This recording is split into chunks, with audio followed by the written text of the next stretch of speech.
Pagpapatuloy. Boss, ako na ang bahala sa misyon na to, sabi niya ng buong lakas. Nagtataka si Inrid kung bakit ganoon na lang ang motibasyon ni Jackson.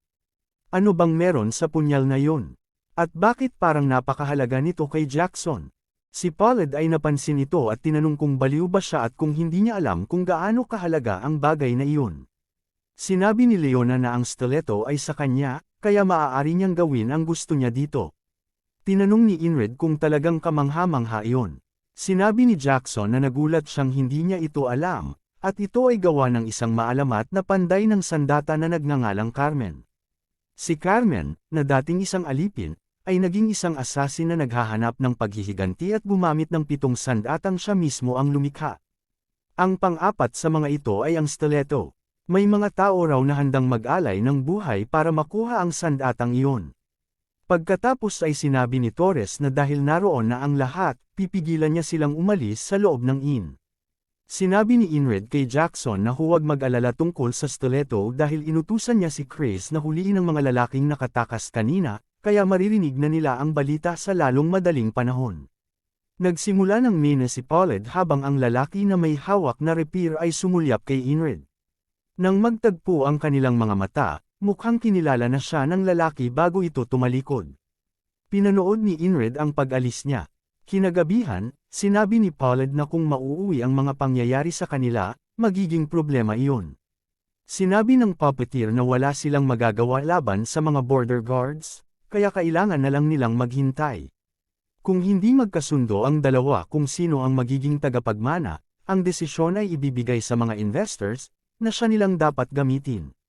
Sinabi ni Pollard na ayos lang yun dahil nagpadala na siya ng mensahe.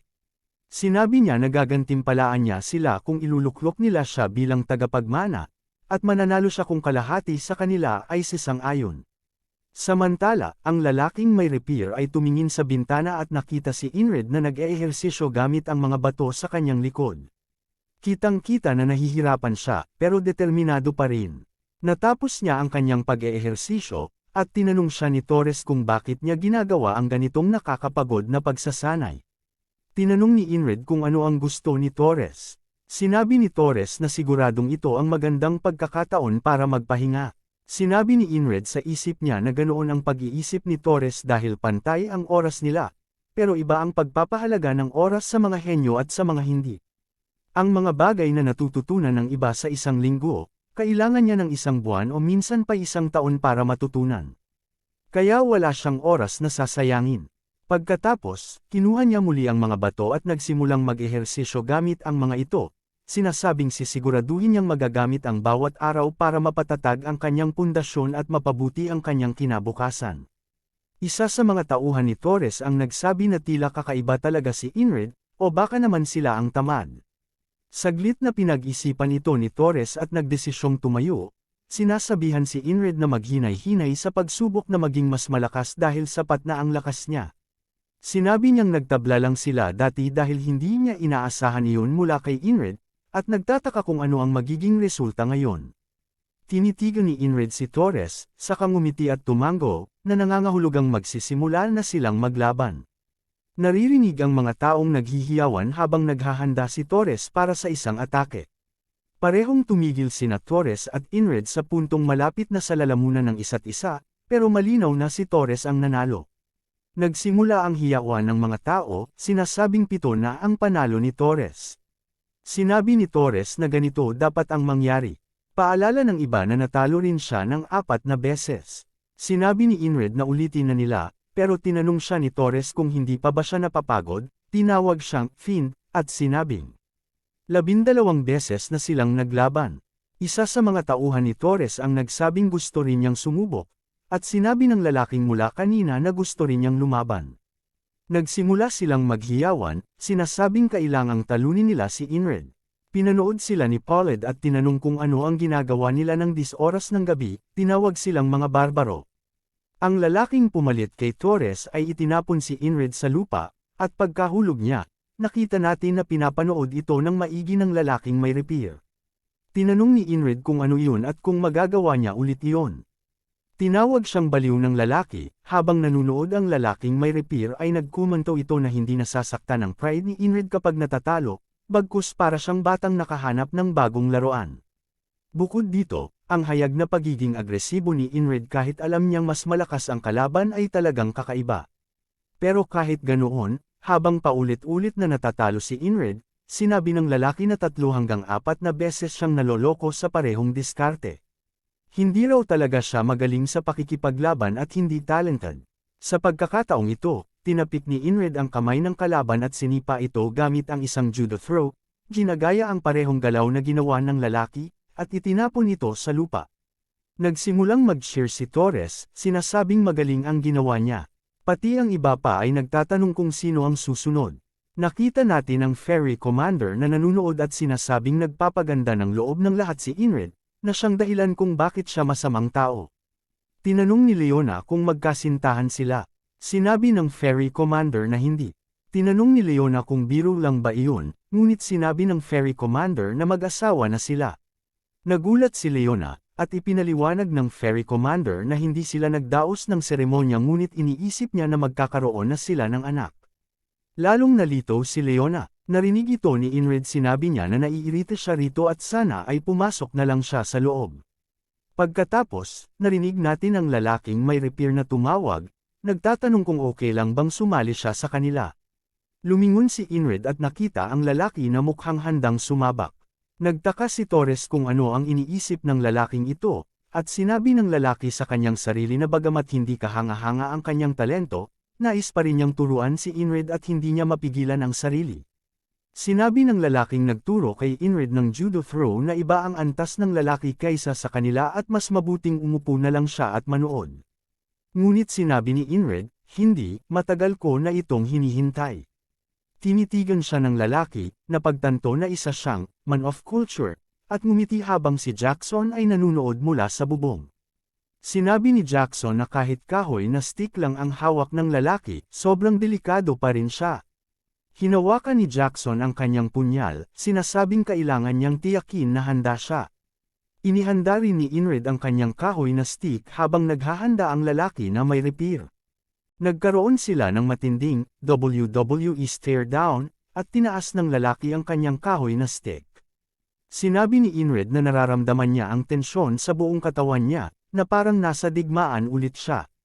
Pagkatapos, sinimulan ng lalaki ang isang mabilis na pag-thrust pasulong. Habang nakatuon si Inrid, iniipon ang kanyang konsentrasyon sa isang punto, nakita niya ang landas ng atake ng lalaki. Sinabi niya na may bahagyang may pagkukunwari sa galaw nito, ngunit papunta ito sa kanyang leeg. Patuloy na natatalo si Inrid, paulit-ulit, hanggang sa makatulog na sina Torres at ang iba pa. Samantala, ang ferry commander ay nanunood pa rin ng maigi at mukhang nag-e-enjoy talaga. Nakita si Inrid na nawawala na ang balanse, at nagsalita ang lalaking may repair, sinasabing kahit sino na nakahawak na ng espada ay alam ang pakiramdam ng kawalang pag-asa kapag nakatagpo ng isang taong hindi mo matatalo. Bumagsak si Inrid sa lupa at nagsimulang umubo, sinasabi na ipinakita ng lalaki ang agwat sa pagitan nila na hindi niya malampasan. Ngunit sa hindi malamang dahilan, hindi siya sumusuko. Tumayo muli si Inrid habang hinihingal. Sinabi ni Jackson na ang reaksyon ni Inrid ay masyadong mabagal para makita at maiwasan ang lahat, kaya hindi niya kailanman malalampasan ang hadlang na ito kung magpapatuloy ito.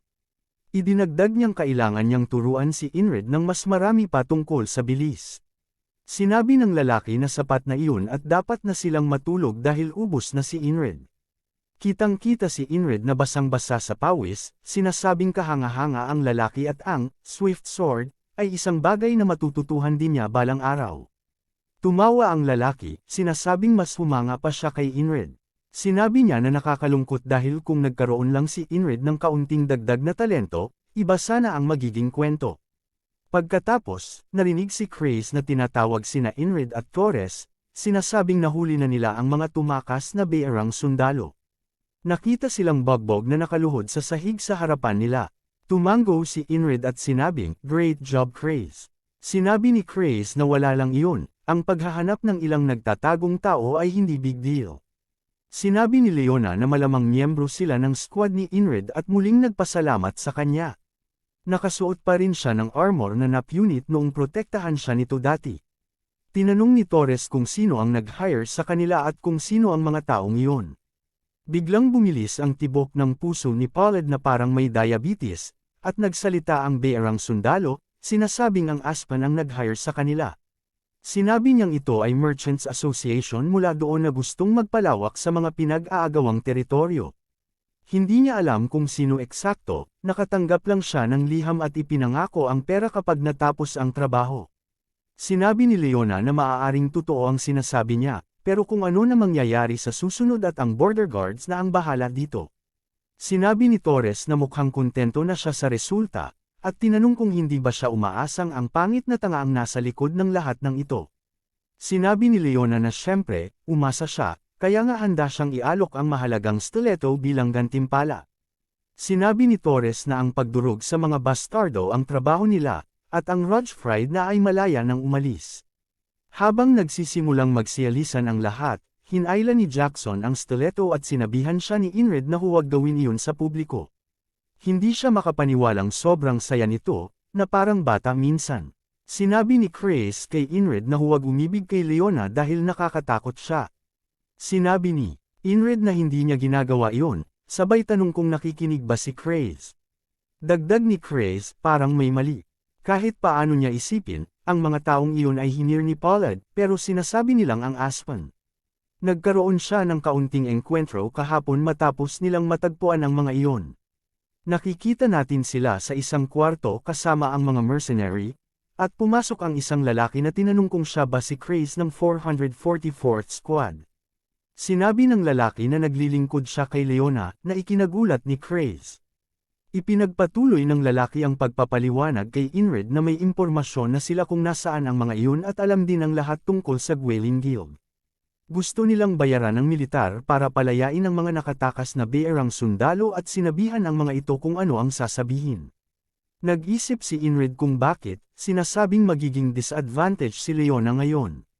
Kung si Paulette ang nasa likod ng lahat ng ito, mas magiging favorable ito para sa kanya. Pero biglang sinabi ni Leona na mabuti na lang at hindi si Paulette ang may kagagawan dahil magkakaroon ito ng masamang record sa mga nagawa ng dating leader. Ngayon naintindihan na niya na ginawa iyon dahil sa katapatan sa dating leader. Sinabi ni Leona na sigurado siyang hindi interesado si Inred sa mga ganitong bagay. Tinanong siya ni Inred kung magiging ayos ba ito, sinasabing hindi niya matatanggap ang proteksyon nila kapag nasa labas na ng border, at kung magpas siya si Paulette na umatake muli, mapapahamak siya. Sinabi ni Leona na tapos na ang problema at hindi na kailangang mag-alala, habang nakita ang isang grupo ng mga tropa na naghihintay sa harap ng gate. Isang lalaking mukhang kabalyero ang nakabantay kasama ang kanyang pleton sa likod niya. Ipinakilala niya ang sarili bilang si Mates, commander ng Roach Fried Merchant Association Guard Corps, at sinabing naroon siya upang samahan ang bagong leader na si Leona. Lahat sila ay yumuko sa harapan niya. Sinabi ni Inred na sinadya ni Leona na pigilan ang mga ito dito at nakapagpasimula ng boto kasama ang mga shareholder sa parehong panahon. Idinagdag niya na si Leona ay may katapatan, mabilis na aksyon, at impormasyon, na nagpapakita na siya talaga ay isang nakakatakot na babae. Sinabi ni Leona na ang muling pagtatanong ay walang dignidad, kaya hindi niya hihilingin kay Inred na samahan siya, ngunit sinabi niyang may talento si Inred sa pagpapasaya sa mga tao para sa kanya, at umaasa siyang magkikita silang muli sa hinaharap bilang magkaibigan. Tiningnan ni Inred ang kamay niya, iniabot ito, at sinabing, "Siyempre." Biglang bumaba si Paulette mula sa kanyang sasakyan at tinanong si Mates kung ano ang ginagawa nito. Tinawag itong bastardo at sinabing hindi ba niya alam kung gaano kabuti ang ama nito sa kanya, ngunit Tin Raider pa rin siya. Sinabihan siya ni Mates na tigilan ang pagdungi sa pangalan ng kanyang ama at tinawag siyang tanga, na ikinatakot ni Paulette hanggang sa halos mawalan siya ng kontrol sa sarili. Sinabi ng puppeteer na ang resulta ay isang pagkabigo, ngunit idinagdag ng lalaki na may repair na may nakuha pa rin sila dito. Ngayon, alam na nila na ang bagong leader ng Roach Fried Empire ay napakatuso. Pagkatapos, lumingon siya sa gilid at sinabing nalaman din niya ang tungkol sa pagkakaroon ng isang kakaibang sundalo. Naalala ni Inred noong, habang sila ay naglalaban ng lalaking may repair, sinabi ng tahimik na lalaki kay Inred na binabalaan siya at ibaba ang kanyang espada habang hinahangaan ang lakas at pagsisikap niya. Gayunpaman, wala siyang talento sa puntong ito, kaya nakakapanlumo ito. Sa isip niya matagal nang hindi naririnig ni Enred ang ganitong bagay, pero kahit noon ay hindi siya nakikinig. Sa halip, nagpatuloy siya hanggang sa makarating siya rito. Ang tahimik na lalaki ay na-impress sa katatagan ni Enred sabay tumalikod at umalis. Pagkatapos lumipas ang mga araw, nagising si Enred at tinatawag si Rem at ginigising ito. Si Rem ay nagsabi sa kanya na huwag banggitin ang kanyang pangalan dahil nakikipag-hangout siya sa pusa na iyon. Sinabi ni Enred na gusto niyang magsanay at kailangan niya si Rem para doon. Biglang lumiwanag ang mukha ni Rem dahil narinig niya na kailangan siya ni Enred. Lumipat ang eksena, makikita silang nag-training. Sinabi ni Enred na ang tunay na kailangan niya para sa Swift Sword ay una, ang kakayahang magdesisyon sa paghahanap ng pinakamabisang galaw. Pagkatapos, ang mabilis na pagkilos na sinusuportahan ang kanyang katawan ng maayos. Nagawa niyang kalmutin si Rem sa leeg, na naguluhan dahil dito. Si Rem ay natahimik bigla. Sa isip ni Enred naging mas mabilis na siya kaysa kay Rem, dahil sa lahat ng kanyang ginawa, ang paulit-ulit na fundamentals. Ang fluid flexibility, ang pagpapalakas ng mga kalamnan. Lahat ng iyon ay pinagsama-sama para makalikha ng ganitong effect. Napansin ni Rem ito at nagulat na natutunan na rin ni Enred kung paano maging mas mabilis sa kanyang pag-atake. Sinabi ni Rem na bibilisan din niya ang sarili niya. Hindi ito maintindihan ni Enred, pero agad siyang inatake ni Rem ng doble ang bilis ng masangga ito ni Enred ay halatang nahihirapan ito dahil sa bigat at bilis ng palakol. Sinundan ito ni Rem at saka tinarget ang kanyang leeg, kaya napilitang umatras si Enred. Nagulat si Enred dahil mabilis na ang kanyang palakol, pero ngayon ay parang kanya na ito. Alam niyang nag-improve siya, pero alam niyang marami pa siyang kailangang matutunan. Nagpatuloy ang training nilang dalawa. Nang sumunod na araw, habang nag-e-ensayo mag-isa, bigla niyang naramdaman na may paparating. Agad siyang nag-block. Natuwa si Jackson na gumagana ng maayos ang kanyang mga mata at pandinig, kaya hindi na raw niya kailangang sanayin pa ang mga ito. Pero hindi ito naintindihan ni Enred at nagtanong kung ginawa iyon ni Jackson para lamang kumpirmahin. Sumagot si Jackson na oo sa ngayon, napabuntong hininga naman si Enred at bulong niya na kaya pala siya tinatawag ni Rem na bastardong pusa. Bigla na lang sumulpot si Jackson sa likod niya at sinugitan siya sa leeg at makikitang hindi nakapag-react si Enred, biglang naramdaman ni Enred ang nakakamatay na intensyon nito, kaya siya'y tila nawalan ng hininga. Pagkatapos ay nagulat si Enred sa nangyari at sinabi ni Jackson na ito ang murderous intent. Ipinaliwanag ni Jackson na ito ang lumalabas mula sa intensyon ng isang tao na pumatay ng ibang tao. Kung hindi niya mahuhulaan ang isang atake gamit ang kanyang paningin o pandinig, dapat niya itong madama. Ang kasanayang ito ay nagbibigay sa kanya ng kakayahang makaramdam ng higit pa sa 5 pandama, the sixth sense o ang ika-6 na pandama. Ituturo raw ito ni Jackson kapalit ng stiletto. Natutuwa si Enred na marami pa siyang matututunan. Ibig sabihin nito ay may walang katapusang saya na naghihintay para kay Enred at sabay sabing magsimula na tayo Jackson. Ipinaliwanag ni Jackson na ang ika-6 na pandama ay halos tulad ng kanyang instinct. Hindi siya maaaring umasa lamang sa kanyang persepsyon, dahil ito ay nakabatay sa iba pa niyang 5 pandama, ang kanyang direksyon, kakayahang kumilos, at ang paraan ng pag-atake ng isang predator sa biktima nito. Ang lahat ng ito ay bahagi ng instinct. Kung paulit-ulit siyang lalaban ng lahat ng kanyang pandama na lubos ang naka-alerto, kalaunan ay magagawa rin niyang maramdaman ang masamang intensyon. Gayunpaman, kahit magsikap siya, hindi ito magiging madali para sa kanya. Pero habang nagpapatuloy ang kanyang pagsasanay, ang kanyang ika-6 na pandama ay magbubukas din sa wakas. Kinagabihan, habang pinapatalas niya ang kanyang espada, sinabi ni Rem na parang iba ang itsura ni Enred. Inakala ni Enred na pisikal na anyo ang tinutukoy ni Rem, pero hindi iyon. Sinabi ni Odin na mas madalas siyang ngumiti ngayon kumpara dati, pero hindi yun sinang-ayonan ni Ragna. Biglang nagsabi si Chris na mas baliw siya kaysa dati, at sumang-ayon naman ang lahat. Sinabi ni Enred na natural lang iyon, siya lang ang normal na tao sa mga baliw niyang kasamahan, kaya siya nagmumukhang baliw. Iyon lang naman. Si Jackson ay hindi makapaniwala, sa isip niya sinabing kailan raw kaya marirealize ni Enred na siya ang pinakabaliw sa kanilang lahat. Habang natutulog na ang lahat, nakita ni Rem si Esther na humiga sa kama ni Enred. Nakita niyang muli nitong sinadya ang kanyang katawan na halos mawasak sa labis na pagsasanay. Kung wala ang mahika ni Esther, matagal na dapat siyang bumagsak. Habang nakahiga ito sa katawan ni Inred ay halatang ginagamitan ito ng healing magic, sinabi niya na hindi niya maaaring hayaang mamatay si Inred, dahil hindi nito malulutas ang sumpa niya, nang makita niya ang baluti ni Inred. Kaya nagpasya siyang palakasin pa ang kasuotan ni Inred. Kinabukasan maagang nag-training si Inred at sinasabing tulad ng kanyang kakayahang ulit-ulitin ang parehong araw at patuloy siyang magsasanay ng paulit-ulit, hindi kailanman napapagod. Alam niyang ito ang magpapahusay sa kanya, at sapat na iyon bilang gantimpala. Gayunpaman, tila nahihirapan pa rin siya sa pagsasanay sa kanyang ika-6 na pandama. Hindi niya ito magets, at ikinadismaya ito ng iba. Sinabi ni Rem sa kanya na kalimutan na lang ang sinabi nito tungkol sa pagiging iba niya, hindi siya nagbago kahit kaunti. Naiilang si Oden, sinabing mag-i-improve Karen balang araw, at inakala ni Ragnar na isa siyang henyo, pero mukhang tsamba lang pala iyon. Alam nilang lahat na kung hindi siya matututo sa lahat ng training na ito ay walang mas mabuting paraan para matuto kaysa sa aktwal na laban. Sa ngayon ay tahimik muna ang Aspen, kaya pinayuhan nila si Enred na maghanap ng isang hayop na may komisyon para hulihin o patayin baka siguro ay lumakas siya. Dahil doon, pumunta si Enred sa quest board. Iniisip niyang gustong-gusto talaga ng mga kasamahan niya na itulak siya sa totoong labanan at patunayan niya ang sarili niya, hindi dahil sa siya ay hindi masyadong umuunlad. Biglang may nag-abot sa kanya ng isang papel. Sinabi sa kanya na kunin ang quest na ito kung wala siyang makitang masaya o interesanteng quest. Binasa ni Enred ang quest, ngunit medyo kakaiba ito dahil ang kailangan ay imbestigahan ang basement ng isang sapatero. At dito na nagtatapos ang episode. Sana'y nagustuhan niyo mga lods. Salamat sa panunood. Kung bago ka pa lang ay huwag kalimutang mag-subscribe para update ka sa susunod na episode.